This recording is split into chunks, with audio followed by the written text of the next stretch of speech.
debatiendo, argumentando. Entonces, para él, esa es una diferencia sustancial y por eso para él lo natural es que el griego someta a los bárbaros, a los persas, pero no es natural que los persas sometan a los griegos, ¿entiende? O sea, para él es antinatural que un griego sea esclavo de un bárbaro, pero sí es natural que un bárbaro sea esclavo de un griego. ¿Por qué? Porque el persa, el bárbaro, es naturalmente esclavo para él, ¿no? Sí, porque está acostumbrado a eso, ¿no? La parodia, dice José Chá, 300 la parodia. Luis me pregunta, ¿los esclavos y mujeres griegas también los consideraba así? Para Aristóteles, los esclavos, ojo, todo tipo de esclavos son inferiores, a diferencia de los esclavos que, ahí hay sí una diferencia, ¿no? Lo que pasa es que para la época de Aristóteles, si no me equivoco, ya no es normal o es muy raro que haya un esclavo que no sea bárbaro.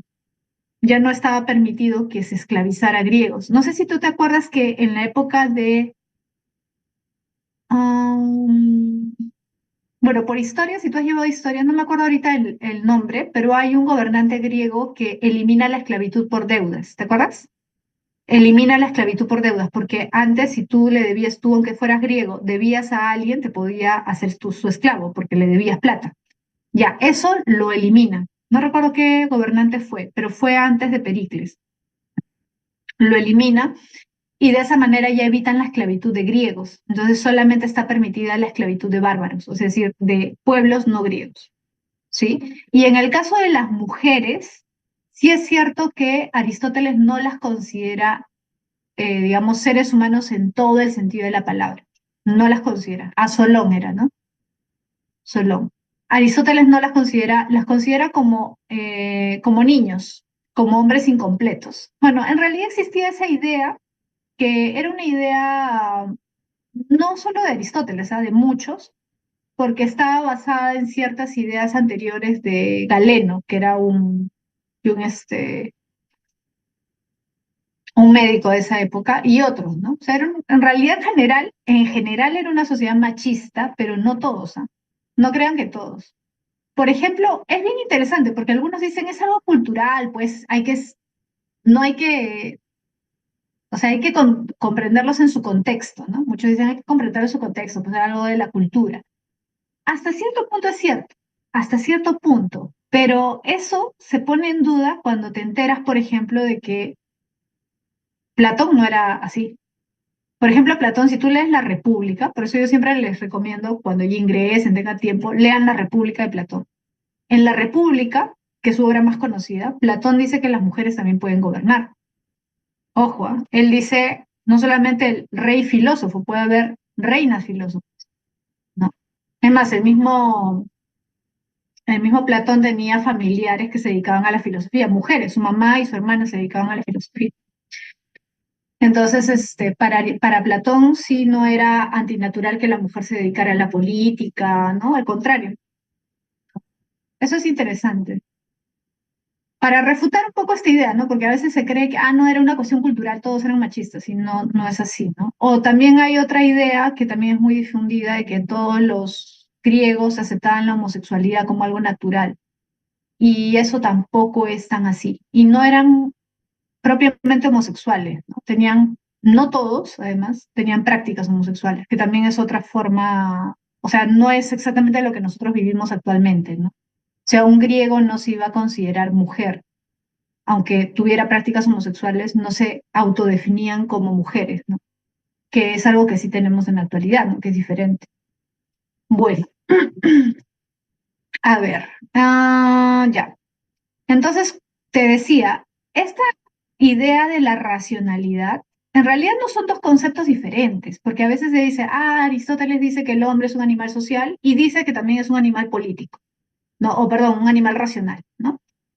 Que en realidad las dos cosas están relacionadas. O sea, Aristóteles te diría, el hombre es un animal racional gracias a que es un animal social. O sea, si no fuera social, no sería racional, no podría desarrollar toda su capacidad intelectual.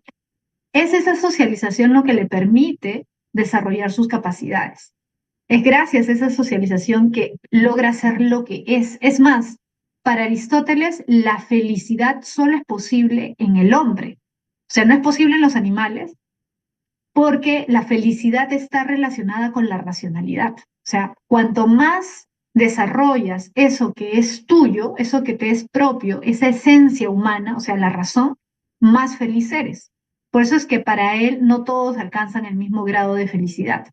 El grado más alto de felicidad lo alcanzan aquellos que se dedican a la filosofía. Eso es lo que plantea Aristóteles. Bueno, y en el caso de San Agustín, fíjate,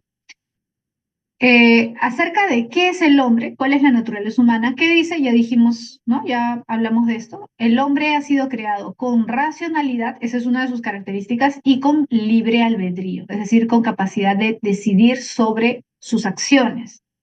Ahora, aparte de eso que ya hablamos, mira, te he puesto otra cosa que también es interesante. Para San Agustín, el hombre siempre desea más de lo que puede poseer. Es decir, es un ser insatisfecho. Eso también lo caracteriza. Ojo, eso es bien interesante porque San Agustín puede parecer para muchos un autor aburrido porque es un autor cristiano, ya dice que Dios existe, ¿no? Pero en realidad plantea cosas interesantes. Por ejemplo, esto. A ver, dice San Agustín, mira, San Agustín es muy realista, realista, porque dice, ¿acaso no es cierto que los hombres, los seres humanos, siempre ambicionan más? ¿Siempre quieren más? Libre albedrío se refiere a la libertad de decidir, la libertad de tomar decisiones sobre tus acciones, sobre tu vida, o sea, elegir entre el bien y el mal. Por ejemplo, si tienes la oportunidad por ahí de tomar algo que no es tuyo y que nadie se dé cuenta, ¿no? Ahí tú decides por tu libre albedrío si tomarlo o no tomarlo. Es tu libre albedrío. ¿No? Pero ¿por qué tienes libre albedrío? Porque Dios te ha creado con libre albedrío, te ha dado ese don, esa regalo. Bueno, entonces, mira, ¿qué es lo que dice San Agustín? San Agustín dice que el hombre siempre desea más de lo que tiene. Claro, el hombre es codicioso, como ha puesto Alexia. El hombre siempre quiere más. Por ejemplo, ya vamos a poner un ejemplo. Imagínate que terminas tu carrera, ingresas, terminas tu carrera. No sé qué carrera quieres seguir, ¿ya? Pero supongamos que comienzas ganando 4.000 soles, ¿ya? Ya, comienzas ganando 4.000 soles. Y a los 6 meses te ofrecen otro trabajo donde te van a pagar 5.000. ¿Te vas o no te vas? ¿O te quedas con 4.000? Te vas, ¿sí o no? Todos se van, el Liceo también se va, ya. Todos se van, ¿sí o no? Ya. Y si después de 6 meses te ofrecen otro trabajo y te quieren pagar 7.000, ¿te vas o te quedas con 5.000? Te vas, claro, ¿sí o no? Plata mandera. Nos vamos, todos nos vamos juntos.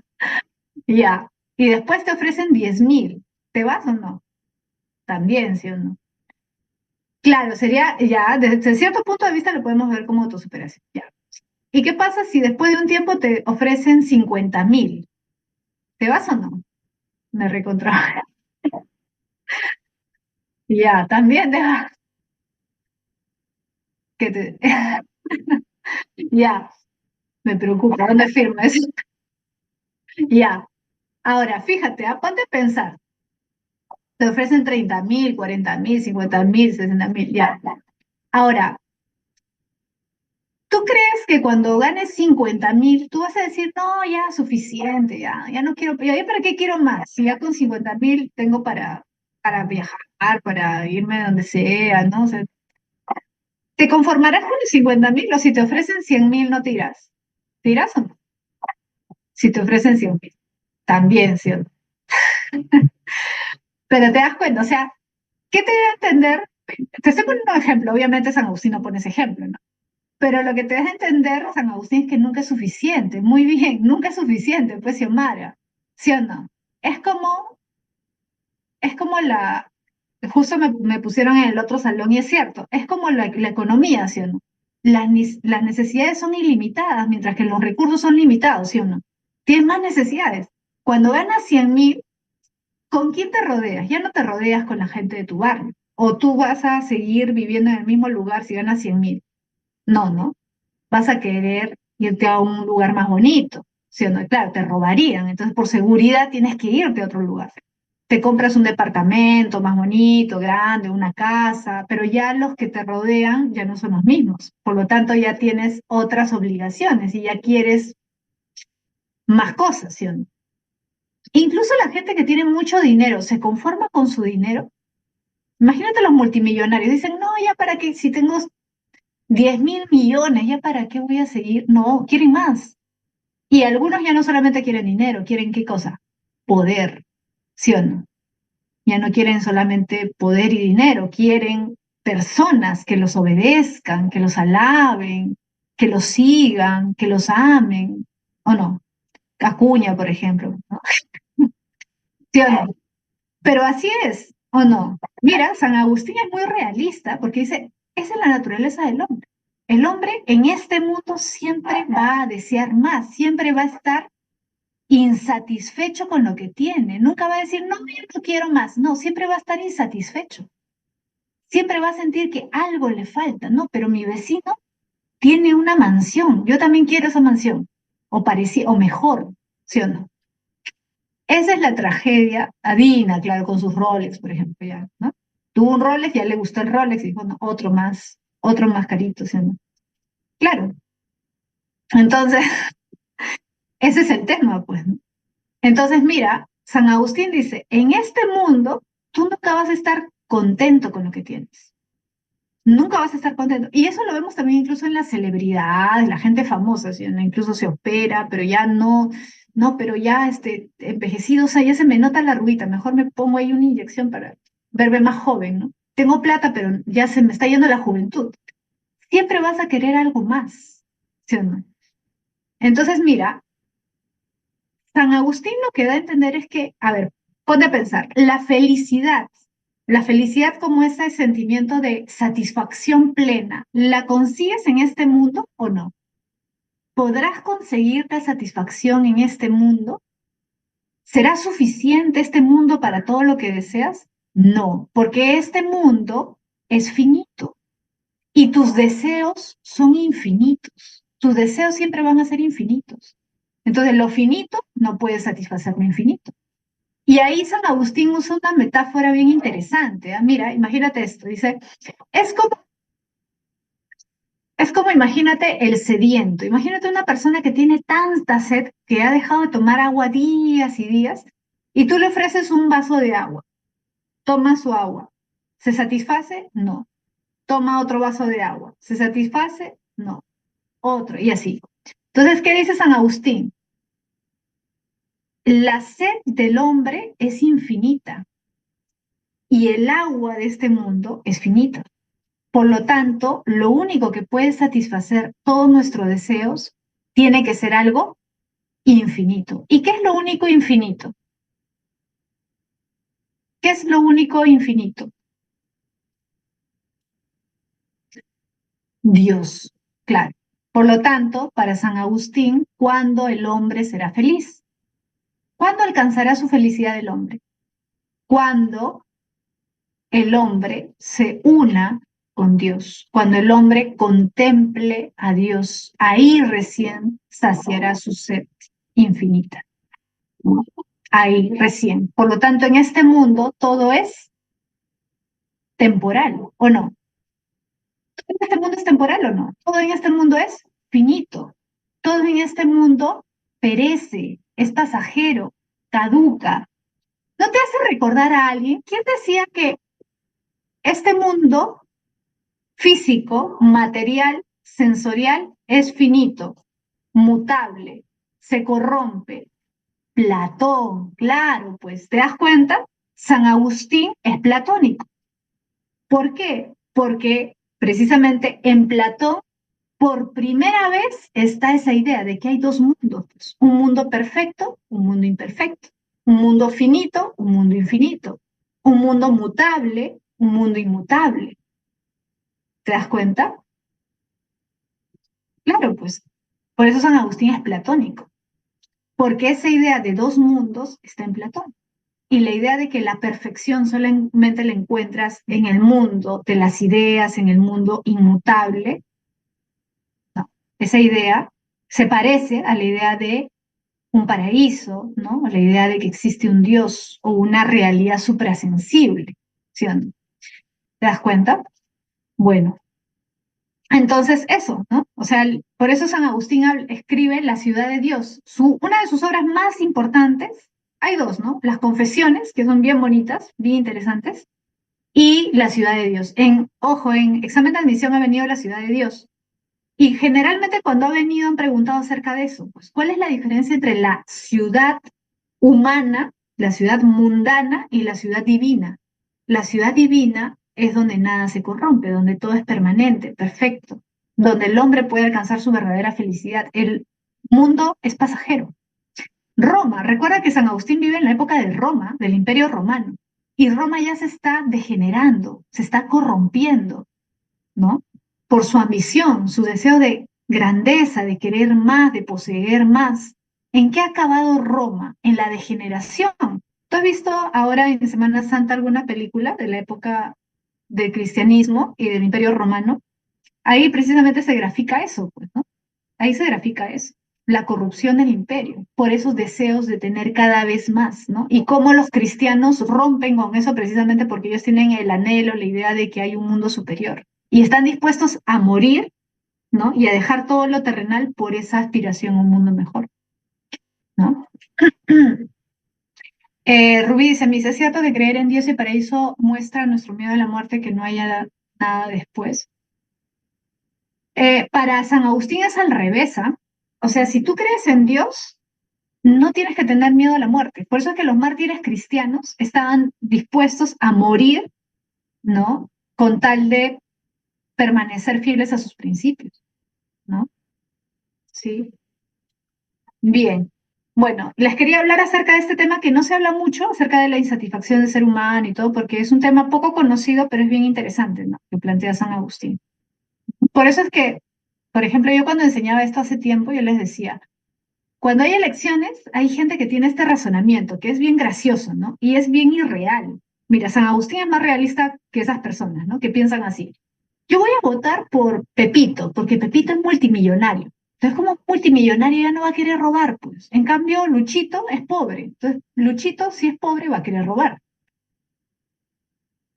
¿Has escuchado ese razonamiento o no? Hay gente que dice, hay que votar por el que es rico, porque como es rico ya no va a robar, ¿no? Entonces, no hay que robar.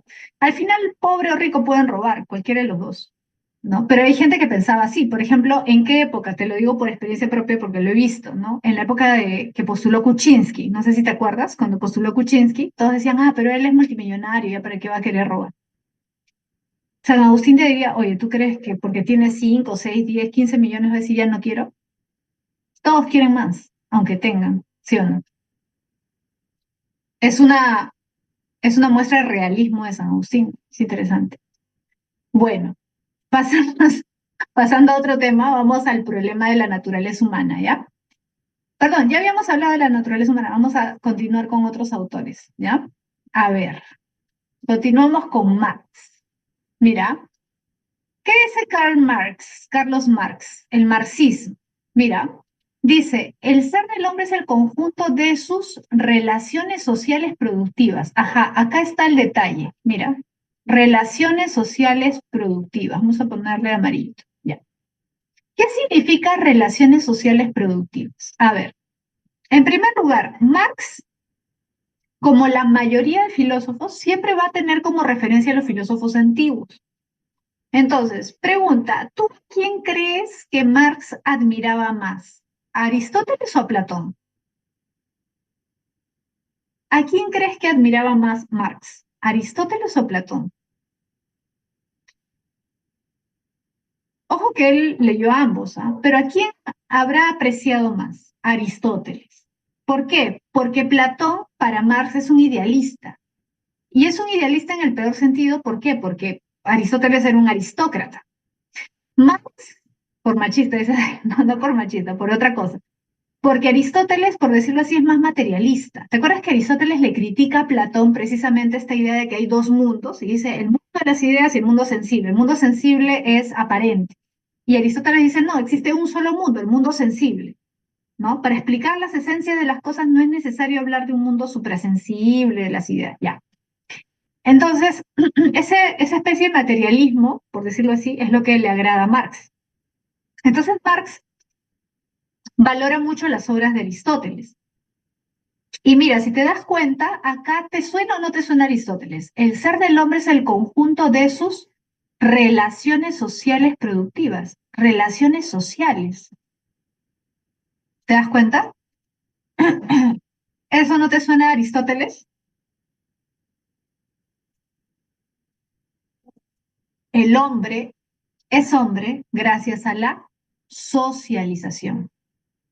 El hombre es hombre gracias a que socializa, pero le agrega algo más. No socializa solo para conversar, para hablar, para discutir, sino que socializa porque tiene que subsistir. Es decir, necesita producir para subsistir, ¿sí o no? Tiene que satisfacer sus necesidades. Recuerda que Marx le presta mucha atención a la economía, ¿sí o no? Porque la economía es el estudio de cómo nosotros utilizamos nuestros recursos para satisfacer nuestras necesidades. Entonces, ¿qué dice Marx? El hombre finalmente es el resultado de esas relaciones sociales productivas.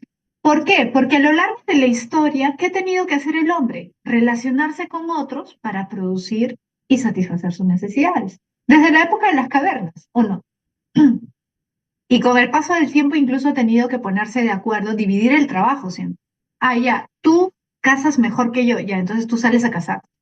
Yo me quedo aquí cuidando o yo me quedo aquí haciendo las puntas de las lanzas, ¿no? Para crear las armas, etcétera. Poco a poco el hombre ha tenido que organizarse para producir, para subsistir, de diferentes formas, ¿no? De diferentes maneras. Y por eso es que Marx habla, por ejemplo, de las relaciones económicas, productivas, que hay en la época antigua, por ejemplo, el esclavismo, ¿no? En la época de los griegos, o el feudalismo en la época medieval, o el capitalismo en la época moderna, ¿sí o no? Entonces, para Marx es importantísimo entender precisamente eso, que el hombre es resultado de eso. O sea, el hombre no es que nace y aparece en el mundo con sus cualidades, sino que va adquiriendo cualidades en función de ese trabajo que tiene que hacer para subsistir. Por eso es que Marx, acuérdate, nunca te olvides, Marx está muy influido por el darwinismo, ¿sí? Por el evolucionismo. El evolucionismo le da la razón a Marx. ¿En qué sentido? En que Marx también recuerda que es un crítico del cristianismo. Marx es crítico de la religión. Él no cree pues que el hombre es un ser espiritual, el hombre es un ser material, por eso es materialista. Es un ser biológico que ha ido adquiriendo, como dice Darwin, sus características gracias a un proceso de evolución. Pero ese proceso de evolución, ¿qué significa? Adaptación al medio. Y para adaptarse, ¿qué tiene que hacer? Tiene que crear cosas, ¿no? Para sobrevivir. Es decir, el hombre es el resultado de todas las cosas que ha tenido que hacer para subsistir a lo largo de la historia. Es decir, su inteligencia, su racionalidad y todo lo demás, ¿no? El crecimiento de su cerebro, todo eso es consecuencia de su trabajo, es consecuencia de su adaptación al medio, ¿sí? Eso es lo que plantea Marx. Fabiola me pregunta, profesora, pero Marx no critica el hecho de la superioridad, ¿no sería en contra de Aristóteles? Ah, en ese sentido sí. O sea, Marx valora la importancia que le da Aristóteles a la socialización, porque para Marx también el hombre es un ser social y necesita de la sociedad para subsistir. Pero sí criticaría la idea de que hay hombres superiores e inferiores. Eso sí lo criticaría Marx. Eso sí. Eso sí lo criticaría Marx, porque para Marx todos los hombres son iguales. Y por eso es que algunos consideran que, aunque Marx no lo aceptaría, ahí hay una cierta influencia de la religión, porque Marx parte de la idea de que todos somos iguales. Y en realidad esa es una idea cristiana. Ojo, la idea, mira, de que, mira, el hombre ha creado, perdón, Dios ha creado al hombre a su imagen y semejanza. El hombre ha sido creado a imagen y semejanza de Dios. Por lo tanto, ¿todos los hombres somos iguales o no? ¿Todos somos iguales o no? Para San Agustín, para el cristianismo. todos somos iguales. Por eso es que los esclavos en la época de Roma se rebelan. ¿No has visto Espartaco? ¿Has visto Espartaco? ¿Has escuchado de Espartaco? Se rebelan, ¿sí o no? Porque dicen, oye, pero ¿por qué yo tengo que ser esclavo si él es igual que yo? Si él es igual que yo, ¿por qué yo tengo que someterme? ¿No? Claro, y por eso muchos ven en Jesús un peligro político, lo ven como una amenaza política, porque dicen, oye, este hombre está enseñando a todos que somos iguales. Él está diciendo que todos somos iguales, que todos somos iguales. En esa época todavía no se aceptaba del todo. En realidad el cristianismo es el que lleva la idea de que todos los hombres somos iguales. Por eso, repito, algunos consideran que aunque Marx no lo acepte, hay una influencia del cristianismo y de la religión en su pensamiento. Bueno, entonces se entiende, ¿no? Es la realidad social, económica, la que te forma como ser humano. Por eso dice, fíjate, el ser social determina la conciencia social. El ser social determina la conciencia social. ¿Qué quiere decir eso? El ser social se refiere a la realidad, a las condiciones materiales en las que vive el hombre. La conciencia social son las ideas, el pensamiento. En realidad el pensamiento y las ideas son una derivación, son una consecuencia de. ¿A qué me refiero? Por ejemplo, para que entiendas esta frase, que es una frase literal, ¿ah? De Marx. El ser social determina la conciencia social. La realidad determina las ideas. Tú has, me imagino, cuando has tenido clases de literatura, por ejemplo, muchas veces tu profesora o tu profesora de literatura te explican el contexto, ¿no? Y te dicen, mira, esto estaba pasando en Francia en tal época y por eso es que surgieron tales corrientes, ¿no? Tales corrientes artísticas, poéticas, qué sé yo. O esto estaba ocurriendo en Alemania en el siglo tal y por eso apareció esta tendencia, qué sé yo. O incluso, ¿no? En historia, ¿no? Te pueden mencionar un contexto que propició ciertas ideas. Entonces, ¿qué significa eso? Que la realidad genera las ideas, no al revés, no son las ideas las que generan la realidad, es la realidad material la que genera las ideas. Por ejemplo, en la antigua Grecia, ¿por qué surgió la filosofía? ¿La filosofía surgió de la nada o fue una consecuencia de? ¿Qué hubo para que surgiera la filosofía? Según muchos intérpretes, ¿ah? ¿Cuál fue una de las condiciones básicas necesarias para la aparición de la filosofía? Que si no hubiera habido, probablemente no hubiera existido la filosofía.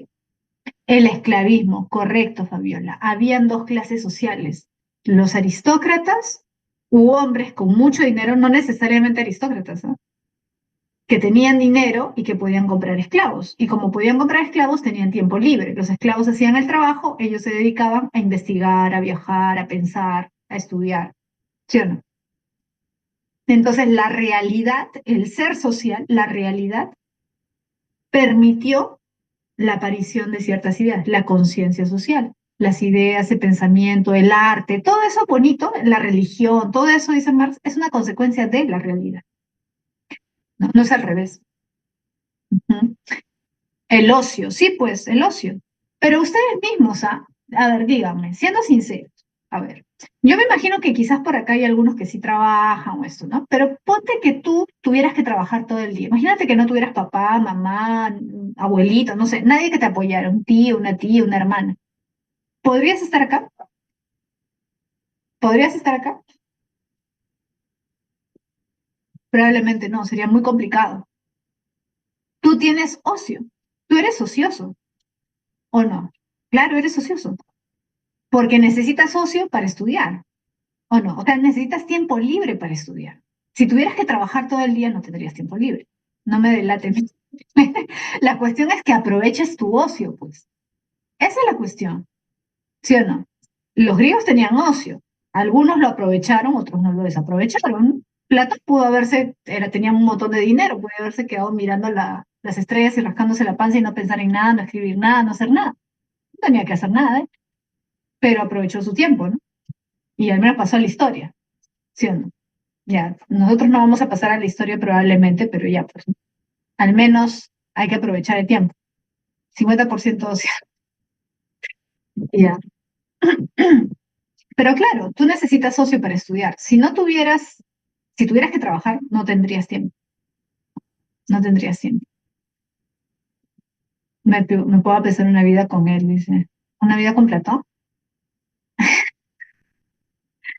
A ver, ya. Entonces, se entendió Marx, ¿no? Sí, se entendió Marx. Ya.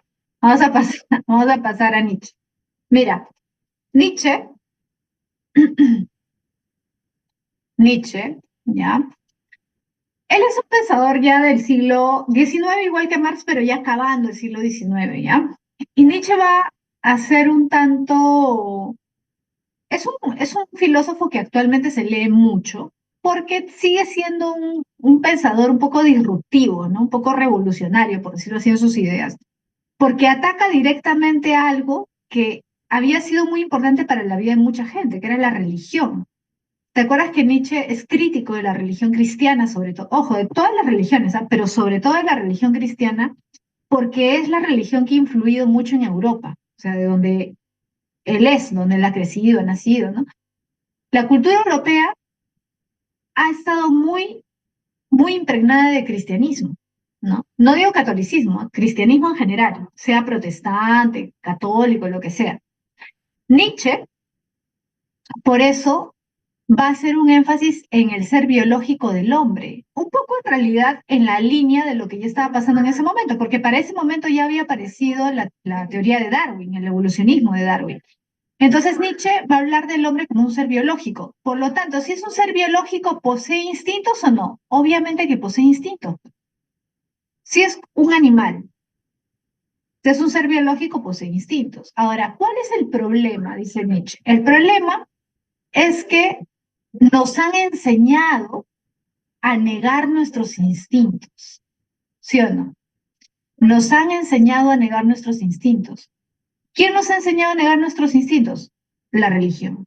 Porque la religión habla del pecado, ¿sí o no? En la iglesia te hablan del pecado, ¿o no? ¿No? No debes tener estas sensaciones. Si se te ocurren malos pensamientos, hasta cosa. El pecado, para Nietzsche, ¿no? Es como una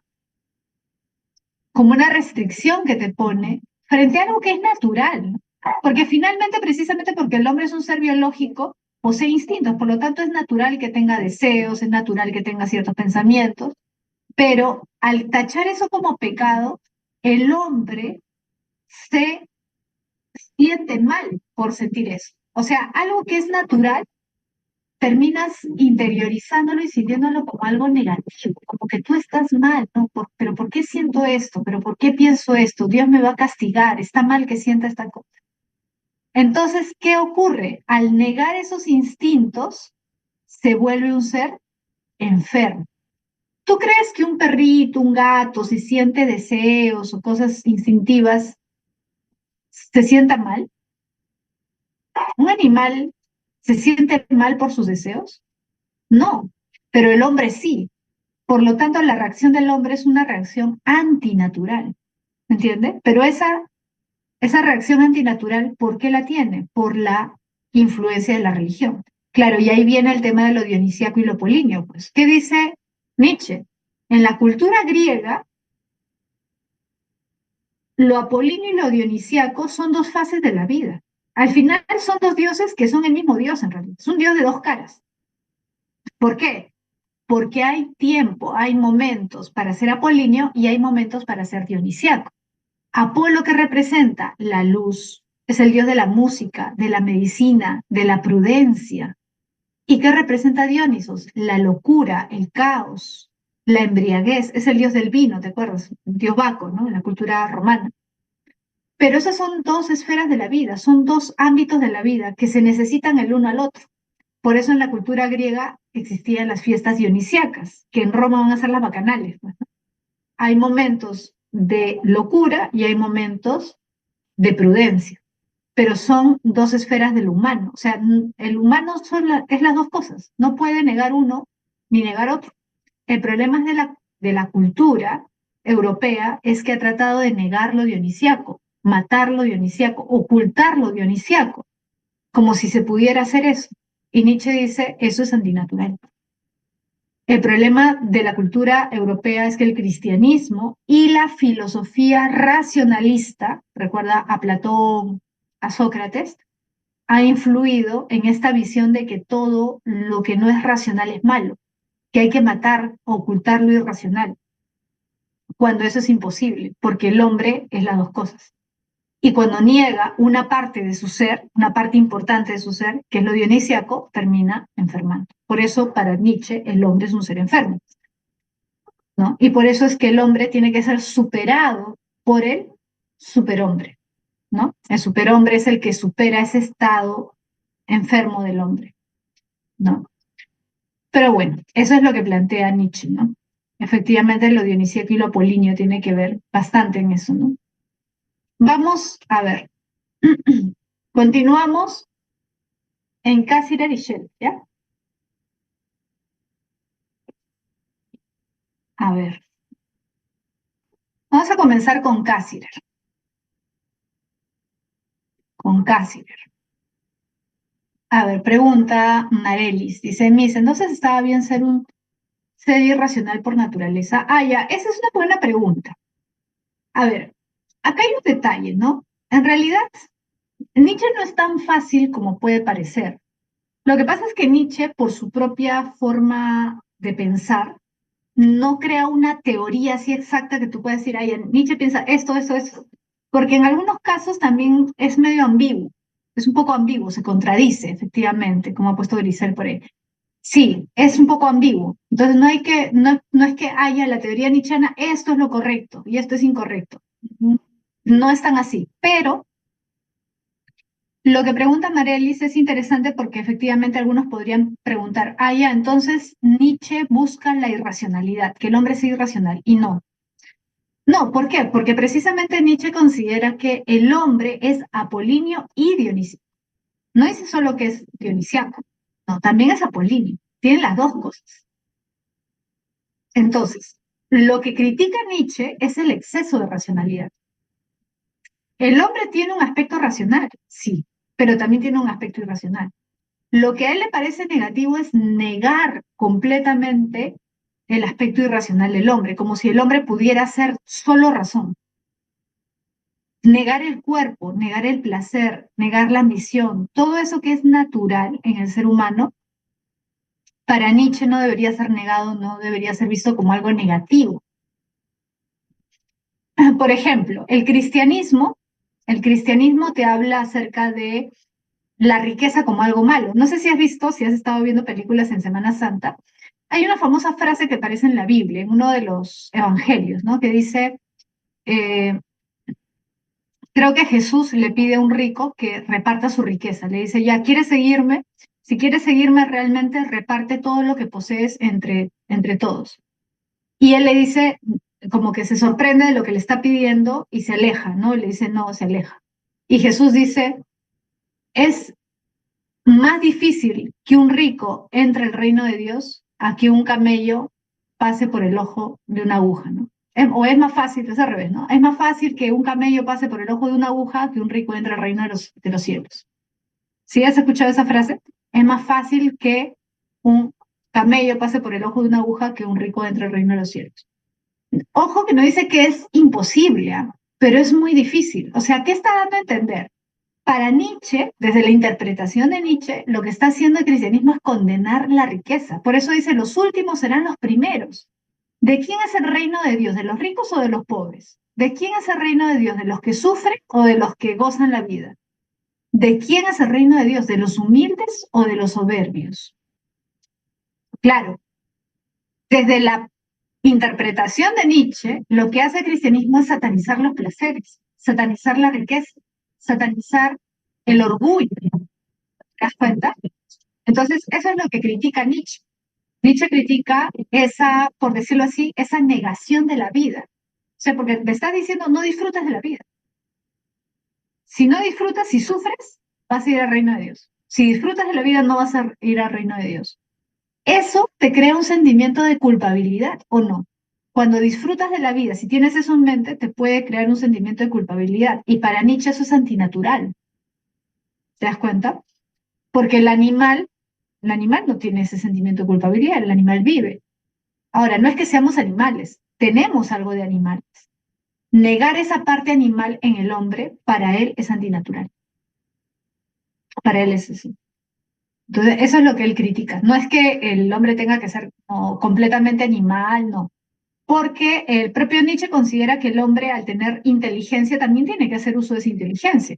Por ejemplo, te pongo un caso para que más o menos se des cuenta.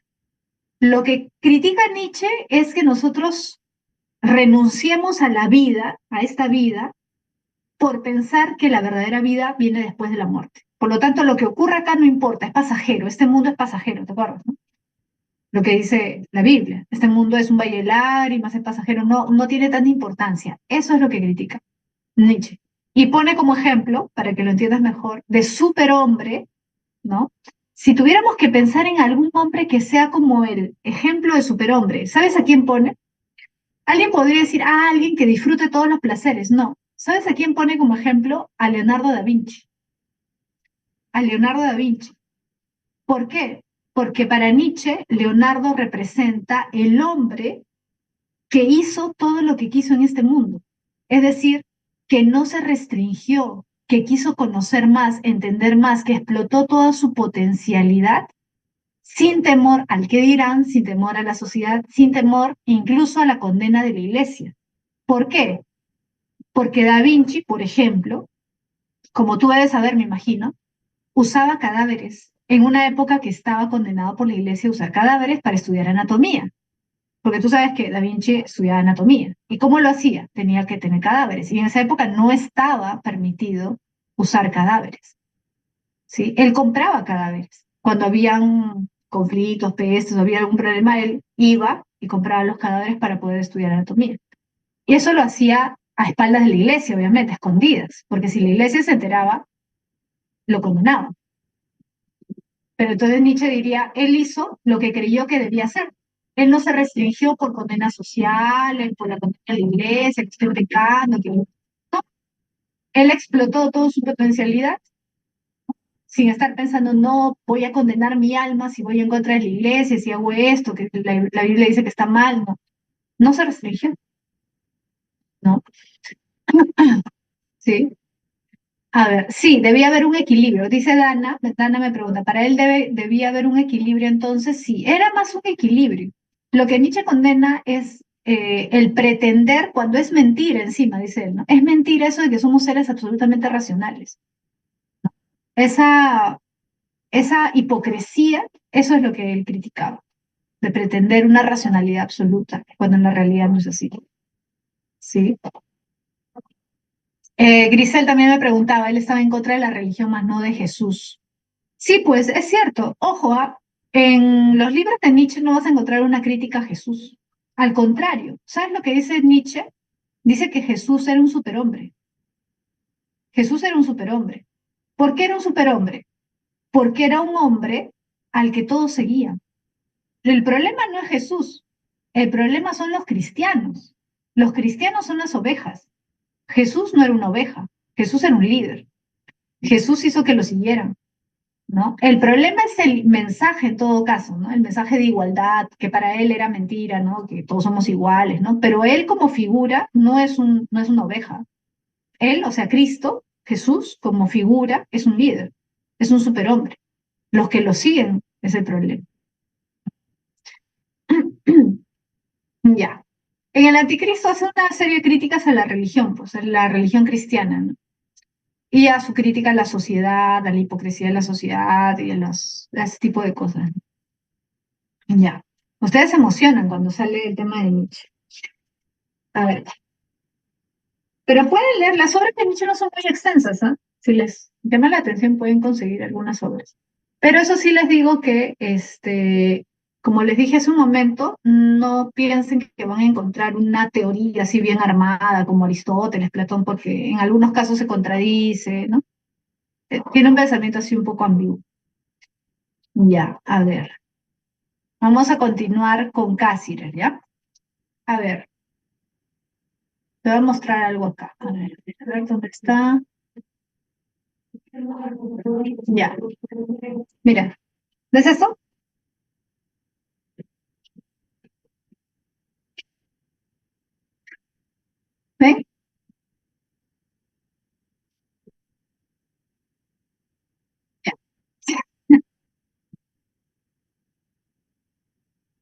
El mapa de Harry Potter, dice. ¿No se vio? Ahí. Ahí se ve, ¿no? ¿Lo ven? No. Es una taza, pero ¿qué tiene? Es el logo de San Marcos, el escudo, pues. El escudo de San Marcos es. ¿Ven? Ahí está San Marcos con su leoncito, ¿ves? Las coronas de los tres reyes de la ciudad de Lima, la ciudad de los reyes. Ya, ya. ¿Por qué te muestro eso? A ver, ¿qué simboliza para ti esto? Simboliza algo, ¿no? ¿O no?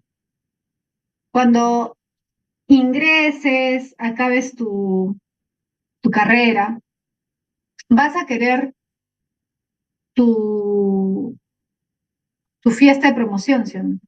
Vas a ir con tu birrete, tu toga, ¿no? ¿O no? Yo no tuve, por cierto, nada de eso, ¿no? Pero, porque no, como éramos una escuela chiquita, éramos 5 gatos los que salíamos, ¿no? Que íbamos a hacer fiesta ni nada. Pero la ceremonia, ¿sería algo especial para ti o lo dejarías pasar? Imagínate que egresas. ¿No te gustaría que tus papás vayan, ir con tu toga, tu birrete, tomarte fotos de recuerdo y todo eso? ¿O no? ¿Sí o no? Sí, yo me imagino que sí, la mayoría, ¿no? Cuando te den tu diploma, ¿no? Claro. ¿Y por qué, ah? ¿Por qué te gustaría todo eso? Si al final, pues, es un cartón, un papel, o tu birrete, ¿no? El reconocimiento, simboliza tu sacrificio, tu logro, ¿sí o no? Simboliza un montón de cosas, claro. Precisamente por eso te mostraba el logo de San Marcos, es acá, el escudo. Bueno, no es el escudo en realidad, ¿no? El escudo de San Marcos. Esto representa mucho para muchas personas, ¿sí o no? Hasta cierto punto como los símbolos patrios también, ¿no? O las canciones, o no, ciertas canciones que nos recuerdan cosas importantes, momentos importantes, ¿sí o no? ¿Somos seres simbólicos o no somos seres simbólicos? Y ojo, no me refiero a símbolos con un número, por ejemplo, acá, ¿no? Acá, mira, ves letras, números, ¿no? Una partitura, las notas musicales. No me refiero a eso, me refiero a algo más grande. Somos seres simbólicos. Necesitamos rituales, ¿o no? Por ejemplo, alguien nos regala, imagínate que tu abuelita o alguien que tú quieres mucho te regaló un anillito y se te pierde. No importa el valor del anillo, ¿sí o no? Importa quién te lo dio. ¿En qué momento te lo dio? Quizás te lo dio en tu cumpleaños y ya no está contigo y te quería mucho, ¿sí o no? Entonces, esto te pregunto, si lo ve un perrito, un gatito, ¿para ese perrito, ese gatito significará algo? ¿Significará algo? No. Para ti sí significa algo. ¿Te das cuenta? Para ti una ceremonia de graduación sí significa algo. Para un perrito, un gatito, imagínate que tu perrito, tu gatito, se encuentra, supongamos, ¿no? No sé, pero supongamos que en tu casa son creyentes, son católicos, no sé, y tienen una cruz o una Biblia. Justo a alguien que yo conozco le pasó eso, ¿no? Su perrito, que era cachorrito, encontró una Biblia y la mascó, porque su mamá tenía la Biblia ahí como su centro de mesa, y el perrito, cuando lo encontró, lo comenzó a mascar. Y su mamá casi se muere cuando encuentra la Biblia toda mascada. ¿Por qué? Porque para el perro no significa nada, pues, pero para la señora sí. ¿Te das cuenta? O una cruz. Imagínate que llegas a tu primera clase en la universidad y ves una cruz ahí en el salón, en el aula. Si tú eres creyente, quizás lo vas a ver como algo positivo. Ahora, si no eres creyente, si eres, supongamos que eres ateo, ¿vas a ver esa cruz? ¿Va a ser indiferente para ti? No. E incluso hace algunos años me acuerdo que hubo protestas, ¿no? Hubo un reclamo para que sacaran las cruces de las instituciones públicas, porque No sé si todavía, pero en muchas instituciones públicas se ponían cruces, se ponían cosas, ¿no? Nacimientos, ¿no? Y había gente que decía, no, pero si son instituciones del Estado no debería haber eso, ¿no? Pero mira, una cruz es un objeto. Desde el punto de vista material, es un objeto. Para un animal es un objeto, pero para nosotros no es un mero objeto. Significa algo. Tiene un significado. ¿Sí o no? ¿Te das cuenta? Entonces, esa es la cuestión. Para nosotros, las cosas tienen un significado. Para los animales, las cosas no tienen un significado. Eso es lo que dice Cassirer. Mira, el hombre es un animal simbólico. ¿Y cuáles son los símbolos que ha creado el hombre? Ojo, que ha creado el hombre. Mira, esto lo voy a borrar porque en realidad son 5 símbolos. Son 5. ¿Ya? Mito, religión, lenguaje, ciencia y arte. Esos son los 5 símbolos que ha creado el hombre. Ahora, mitos. Pregunta, ¿los mitos son racionales? ¿Los mitos son racionales? Religión. ¿Las religiones son racionales? ¿Las religiones son racionales? El lenguaje depende, ¿no? O sea, tiene un aspecto racional los conceptos, por ejemplo, ¿no? Pero también el lenguaje puede transmitir emociones, no necesariamente pensamientos, ideas, conceptos, ¿sí? La ciencia podríamos decir de las 5 que es la más racional. ¿El arte es netamente racional? No, porque a través del arte tú buscas transmitir emociones, sentimientos, ¿sí o no? Entonces, mira, ¿qué te diría Cassirer? Pregunta, ¿será una buena idea definir al hombre como animal racional? ¿Estará de acuerdo Cassirer con eso o no? No. ¿Por qué? Porque hay muchas cosas que ha creado el hombre y solo el hombre y no los animales, porque los animales no crean mitos, los animales no crean religión, los animales no tienen un lenguaje humano como el nuestro, conceptual, no hacen ciencia, no hacen arte. Claro, no es algo específico del hombre. La razón podríamos decir que es un rasgo, pero no es el rasgo diferenciador, porque hay muchas cosas que ha hecho el hombre, que ha creado el hombre, que no son racionales y que nos diferencian de los animales, porque todos esos símbolos son creaciones humanas y solo humanas. Por eso es que Cassirer está en contra de la definición de Aristóteles. Y dice, es una definición muy, muy estricta. Es una definición que no refleja realmente el hombre, porque el hombre no es simplemente un animal racional. El hombre es un animal que le da diversos significados al mundo. Es más, lo que dice Cassirer es que, a ver, te pregunto, a partir de todos los ejemplos que te he puesto, ¿el mundo del ser humano es más grande o más chico que el mundo del animal? ¿Es más amplio, complejo o más pobre y más pequeño que el mundo del animal? Más complejo, más amplio, más grande, ¿sí o no? Para un animal esto es una cosa, esto es una cosa, una cruz es una cosa. El animal, perdón, se relaciona con el mundo como cosas, de manera material.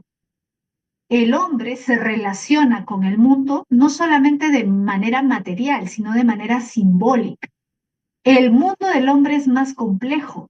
Es más, Cassirer dice, es tan distinto el mundo del hombre del mundo del animal que es como si el hombre viviera en otro mundo. El hombre le encuentra significado a las cosas, a cualquier cosa, prácticamente. Le interpreta el mundo en el que vive. Es como si el mundo, como si el hombre viviera en un universo, un mundo paralelo, como si viviera en otro mundo, completamente distinto. ¿Te das cuenta? Por eso Cassirer dice que el hombre es un animal simbólico, porque el hombre se relaciona con el mundo a través de símbolos que tienen un significado. El mundo tiene diversos significados para el hombre, ¿no? Y eso desde épocas muy antiguas, ¿ah? Porque arte existe desde el arte rupestre, ¿sí? O sea, no estamos hablando del siglo XIX, XVIII, estamos hablando desde el origen del hombre, ¿sí? Bien, pasamos a Scheller. Mira, ¿qué plantea Scheller? Scheller considera que El hombre es un ser espiritual. Y es un ser espiritual, ¿por qué?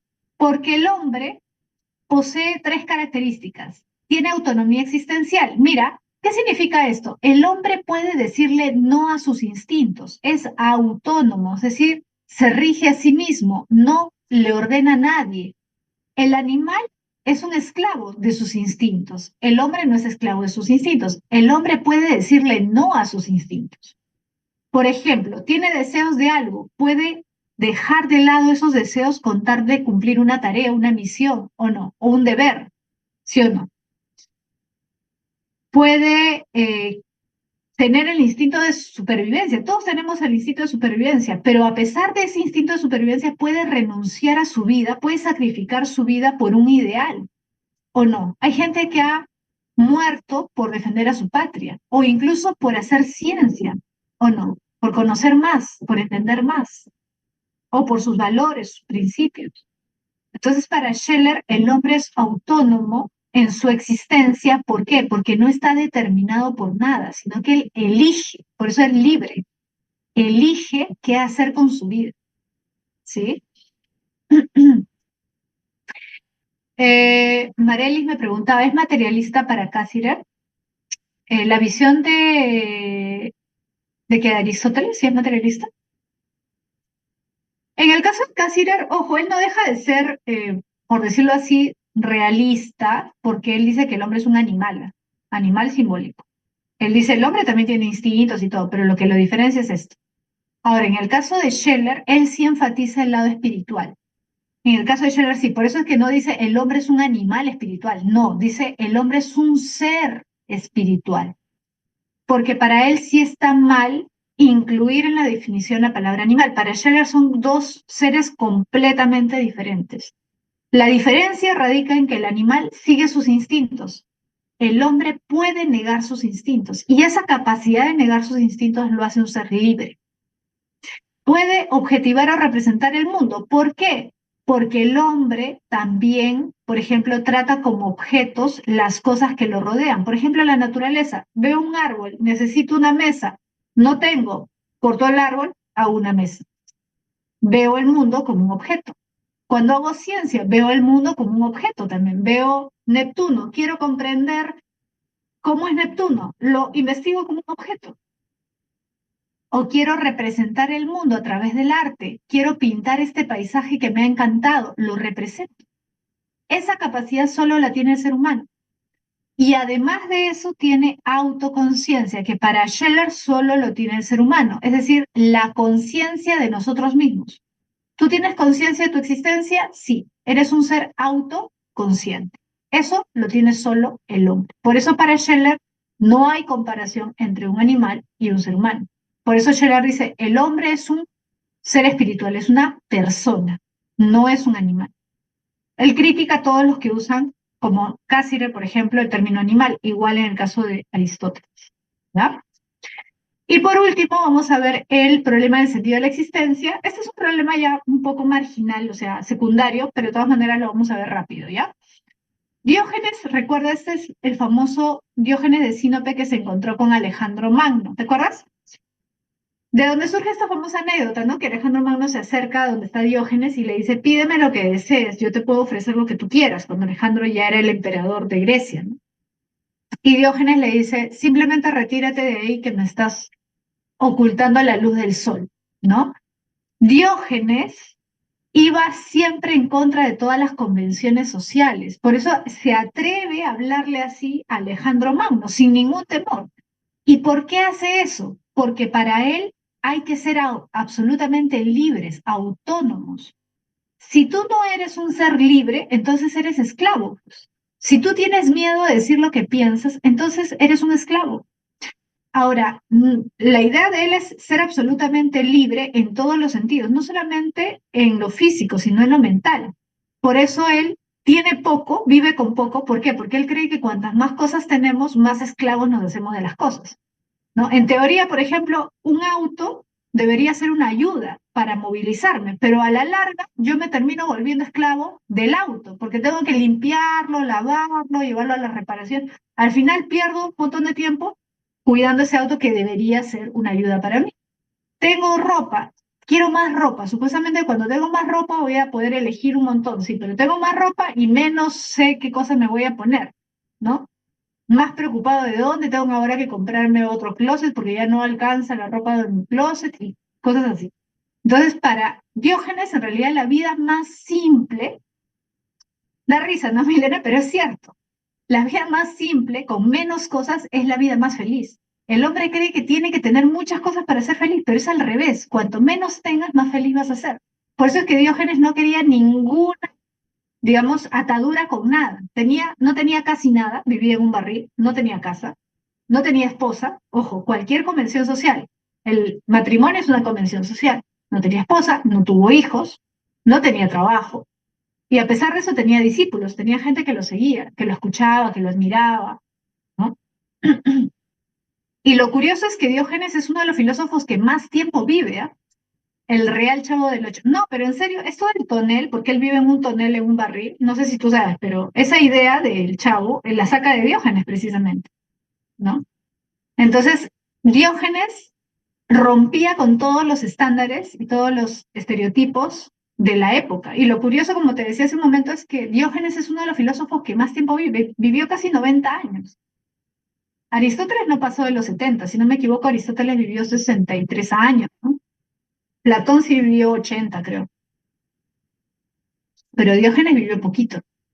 Ah, perdón, Diógenes vivió bastante, ¿no? En comparación con otros filósofos, a pesar de que tenía menos cosas, ¿no? Y de que en teoría debió haber vivido menos tiempo, como para pensar, ¿no? Entonces, por eso es que para él la libertad, la autonomía de hacer y de decir, ojo, no solamente de hacer, hago lo que quiero, así como los perros no están pensando, ay, ¿qué va a decir el vecino? ¿Qué va a decir mi mamá? No, el perro hace lo que tiene que hacer. Y dice, bueno, el perro no, ¿no? Pero las personas también deberían, dice Diógenes, deberían decir lo que piensan, ¿no? En vez de ocultarse, ¿no? ¿De qué vivía? Vivía de lo que le daban sus discípulos. Vivía de lo que le daban. Es más, hasta Platón a veces le daba cosas. Justo hay anécdotas sobre eso. Porque él vive en la época en que Platón vivía. Bueno, es uno de los primeros filósofos de la época grecolatina, ¿no? O sea, de la época helenístico romana.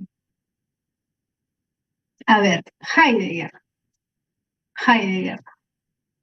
¿Estaba atado a sus discípulos? No, porque él nunca pedía que lo siguieran ni nada. Los discípulos lo seguían porque ellos querían, ¿no?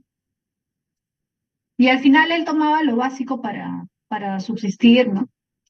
Bueno, a ver, vamos a seguir. Ustedes tienen el chisme filosófico, el chisme filosófico. Ya, primer influencer, dice. El primer influencer. Ya, vamos a Heidegger, ¿ya? Mira, Heidegger es un filósofo del siglo XX, o sea, ya es un filósofo contemporáneo, ¿no? Y él es uno de los filósofos más importantes del siglo XX. Él dice, fíjate, que el hombre eh, es el único ser que es consciente de que va a morir. O sea, todos vamos a morir, ¿no? Mi perrita, tu gatito, todos vamos a morir. Pero la diferencia entre tu perrito, tu gatito y nosotros es que nosotros sabemos que vamos a morir. Esa es la gran diferencia. Y eso para Heidegger es fundamental. ¿Por qué?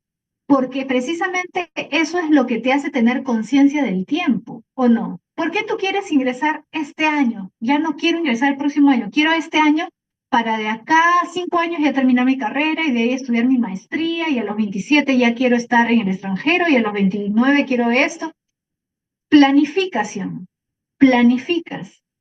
¿Y por qué haces tantos planes a futuro? Porque sabes que el tiempo es limitado, ¿o no? Si tú supieras que eres eterno, ¿te angustiaría? ¿Te angustiaría tanto ingresar a la universidad antes de cumplir 20, antes de cumplir 21? ¿Te angustiaría tanto? No, pero nos angustiamos porque sabemos que el tiempo es limitado, que tenemos un tiempo limitado para hacer las cosas que queremos hacer, que quizás después ya no nos va a dar el tiempo, ¿sí o no? Entonces, Heidegger considera por eso que la muerte es algo que marca nuestra existencia. O sea, nosotros somos seres para la muerte, somos seres marcados por la idea de la muerte, porque somos conscientes de que vamos a morir.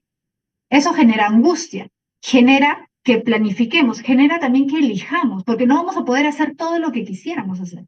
Vamos a tener que elegir, o estudio medicina o estudio psicología, o estudio esto o estudio lo otro. Ese elegir también genera angustia, ¿sí o no? También genera angustia. El tener que elegir, dejar de lado posibilidades que quizás quisieras tener, ¿sí o no? Entonces, Heidegger por eso dice que el hombre tiene que ser consciente de que es un ser que va a morir y aprovechar su vida. Por eso dice, hay que otorgarle un sentido auténtico a nuestra vida. Hay gente que le otorga un sentido auténtico, no. Pero ¿sabes cuál es el problema? Que alguien podría pensar, bueno, alguien que planifica su vida ya tiene claro lo que quiere hacer. Sí, pero no significa simplemente tener cosas, porque a veces el problema es lo que tú haces, ¿es realmente lo que quieres hacer? ¿O lo estás haciendo por cumplir? ¿O lo estás haciendo porque te han dicho, esto tienes que estudiar, porque esto es lo que da plata, o porque esto es lo que tienes que hacer, tienes que casarte porque esto, porque... Al final un montón de gente hace cosas que realmente no les hace felices, que realmente no les llenan, no tienen significado para ellos. ¿Por qué? Porque eso es lo que se supone que tienen que hacer, porque eso es lo que hacen todos. Entonces, para Heidegger, ese es el problema.